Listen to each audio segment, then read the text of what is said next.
Afternoon. This is Nita with a Timepiece Garden. I left Panda at the house because me out here trimming the branches off my tree that's getting ready to fall across my road is when she got all of her itchies. So I don't know if she found some poison ivy or if she just hit like a chigger nest. I don't know. All I know is I didn't come out here yesterday because it was raining really hard, and she has finally stopped itching, which is awesome. I don't want her to come back out here again and just get attacked with chigger. So, having said that, there's my finger. That's where the tree broke. That makes sense, and that's it. Starting there, you can see part of it. It goes all the way across. Now, it still goes across the road, or across the top of the road. And you can still see where my hole is cut out so I can drive. But it's, how do I say this? It's slowly but surely coming down. So I'm gonna zoom in on this upper one first. You can see why it split. It's got a rotten center. You know, whether that was termites or, you know, rodents or squirrels. That's why it broke there. And you can see the pine tree next to it where it started ripping branches off. Yeah, and then it just, you know, fell across.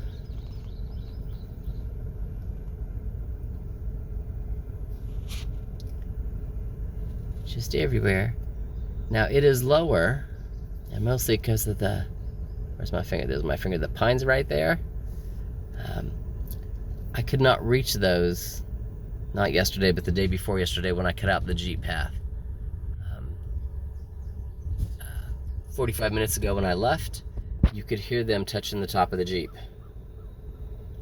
So it has come down more, but it's not down yet far enough for me to do anything with it.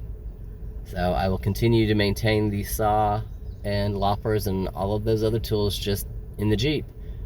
That way, if I come down the hill to go work out tomorrow morning and it's in the way, I can cut some down. Or if I go work out and then try and come home and can't get to the house, the stuff is already in the Jeep. So the stuff's just got to stay in the Jeep, because sooner or later, if there's a juniper and 4 pine trees that it is laying on top of, and sooner or later they're gonna give out to the weight of the oak. You know, something's gonna snap and it's gonna come down,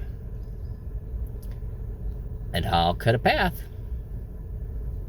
Until then, everything just stays in the Jeep, so I can go and or come home and not have to walk this road to go get tools. All right, I will talk to y'all later. Have a good one. All right, here we go again. Everything's been mowed and cut, yay! Had errands to do, left to do the errands, came back, did the little video a few minutes ago that the tree is not down, but it's drooping a little more. Anyway, back here in Garden 3, A-frame is back out, and the goal is to go ahead and mark where my swell needs to be, you know, on contour, and then go get the tractor and just dig it, because everything else is here, or in here, is ready for me to do that, and I can't get any farther without the swell. I can, but it's just, it won't work right. I need the swell to catch and hold water and allow it to soak into the ground slowly, so it waters versus, you know, it rains, and you can kind of see it right there where the water just runs off, and it goes that way, and it runs out the gate right about there. You know, I need it to water the ground. So, probably not going to show you anything until I actually start digging, just because I showed you how I was going to do the swell before, just in the grass when I still had the black plastic here. So, let me get to marking. Got my flags over here in my arm. Gonna mark, gonna dig. And there's Miss Panda Bear! She's doing the rounds, making sure there's no critters in the greenhouse that might attack me. She came out here with me, did the rounds in there. You know, make sure the squirrels aren't trying to take over the world. Such a good Bear Bears. She's gonna come over here and get a drink of rainwater, because rainwater is awesome. And I'm gonna go get busy. Talk to you later.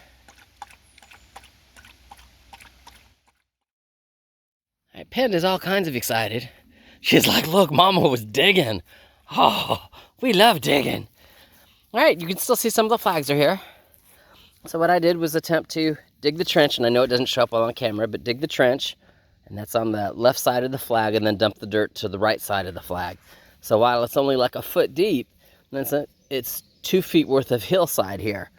And again, the whole purpose is so when the water comes off the fence there, and it tends to run that way, it hits there, and it no longer just drains out of the property. It now will run left and right, fill the trench, and then continue to drain out over there once the trench is full. And the point is to fill the trench first, and that way it has to seep into the ground here, and then will flow downhill. Does that make sense? And help water the yard. That's the thought process. And I'm not gonna lie, it's the first time I've ever done a swell on contour. So we'll figure it out. I either did great or I didn't. Now it's not supposed to rain tomorrow, which is awesome. It is supposed to rain the day after that. So I'll be able to check and see if I did a great job or if I just have absolutely no clue what I'm doing. Anyway, so I got the rake and the shovel here. I'm going to clean out some of the dirt and stuff that has fallen back in. And then I've got my black woven fabric there on the stack that had been here before.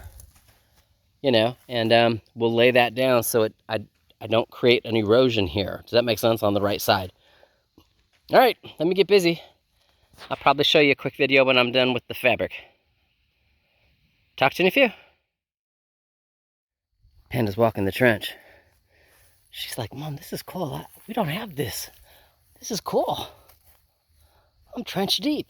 All right, so what I did though, is I moved some of the flags. So when I, again, on contour, you can see where this first flag here, let me see if I can get square to them. There you go, on the left. This is because this is where the water wants to start to roll down the hill off at this corner. And then you can see the next one to the right. I'm going to move like this so they're in line. There you go. The next one to the right goes up. And then the one after that goes up again. And then the next flag starts to go back down, and then there's a stick after that. Yeah, I buried some of my flags. But what I'm showing is where the one that is most right, highest up, that is the lowest spot where the water drains into the trench. That makes sense. And if I've done it right, the trench is now level, left to right. The water will fill the trench, and when the trench is full, it'll come out this way to where this flag is closest to me and run down where it's always gone down, kind of where Panda's standing. I'm gonna stand up. Whew, you see where the double poles are right there? In between there and that piece of wood is where it actually leaves the property. It goes off before it hits that cedar tree. I know when I mow, there's a dip there. You can feel it every time. But that's where the water goes, and then it goes on down that way. You know, there are several ponds around my property where the water runs to. And the point of the trench here is to not pond it. I'm not trying to create a pond on a hillside. That'll never work. But it's to slow the water down. Slow the water down, stop the erosion. Does that make sense? And let the water work for me. So if it's a light rain and I get an inch of water in the trench, it will water all of this. If I get a foot of water, it will water all of this. If I get 3 feet of water, it'll run on down the road like it's supposed to. All right, well, I'm gonna go put my tools away and lay the black plastic out. So, talk to you in a few. All right, so I put the fence back up, kind of. You can see that it's over there completely on the grass. I'm not turning it on tonight because I will be out here working in the garden again, you know. Talk about the swell here in a second. Things to do tomorrow, because I can't stop and wait to see if this actually works.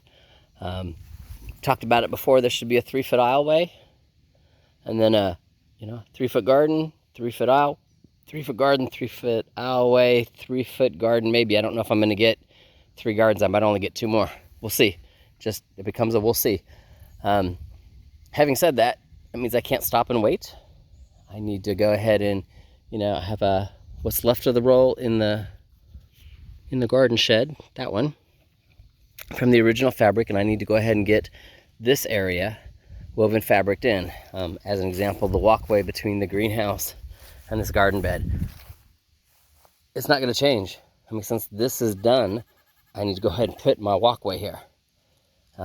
Walkway is supposed to go from black fabric to black fabric.